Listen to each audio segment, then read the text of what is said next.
هلو هلو، عاملين ايه؟ تعالوا نعمل النهاردة مع بعض أحلى طاجن أو صينية دبابيس بالخضار. شايفين الخضار والصوص بتاعها تحفة ولا ريحتها يا جماعة؟ روعة. حاطة فيها المكون بتاعي الأساسي اللي أنا بحبه جدا ومقدرش أستغنى عنه، اللي هيخلي طعمها وريحتها تجيب لآخر الدنيا. شايفين؟ ما شاء الله زبدة. تعالوا نشوف عملنا ايه. معايا هنا شوية خضار، بصل شرايح وطماطم وجزر وفلفل أخضر وأصفر وأحمر وشوية بقدونس أو كرفس أو كزبرة، أي خضرة عندك، وفصين توم. تمام. ومعايا هنا دبابيس، ده نص كيلو من دبابيس الفراخ، الكمية اللي انت عايزاها. طبعا غسلاه كويس جدا بالليمون والخل والملح، وعامله له كده فتحات عشان الخضار والتتبيلة تخش جواه. هنزل هنا بالبصل، هحط عليهم شوية ملح وفلفل اهو. انا نزلت بالبصل الاول وهحط معاه شويه ملح وفلفل اسمر واحاول ادعكهم كويس جدا ينزل العصاره بتاعته.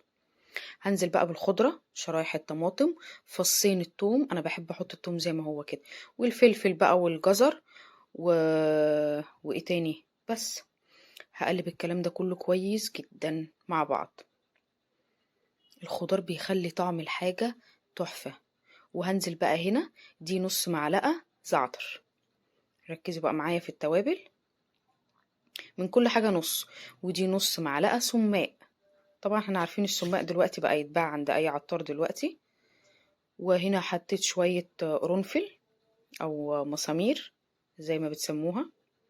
وهحط برضو معلقة صغيرة او نص معلقة صغيرة من الكاري او الكركم اللي متوفر عندك، بس الكاري بيدي طعم، الكركم بيدي لون بس. وحطيت نص معلقة من السبع بهارات، وهحط ملح وفلفل بس، مش هحط توابل تاني.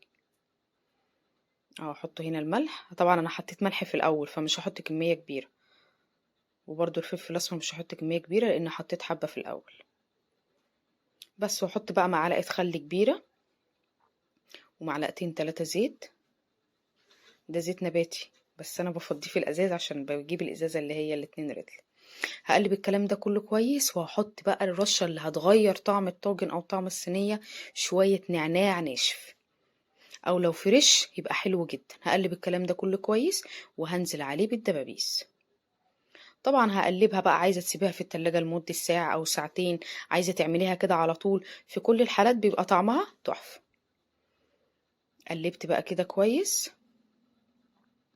وهغطيها بقى وهحطها في الفرن أو على نار هادية من فوق، اللي يريحك.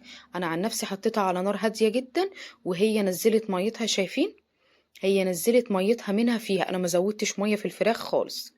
هنا بقى لما استوت هدخلها بقى الشواية تتحمر. شايفين الجمال؟ الريحة يا جماعة تحفة.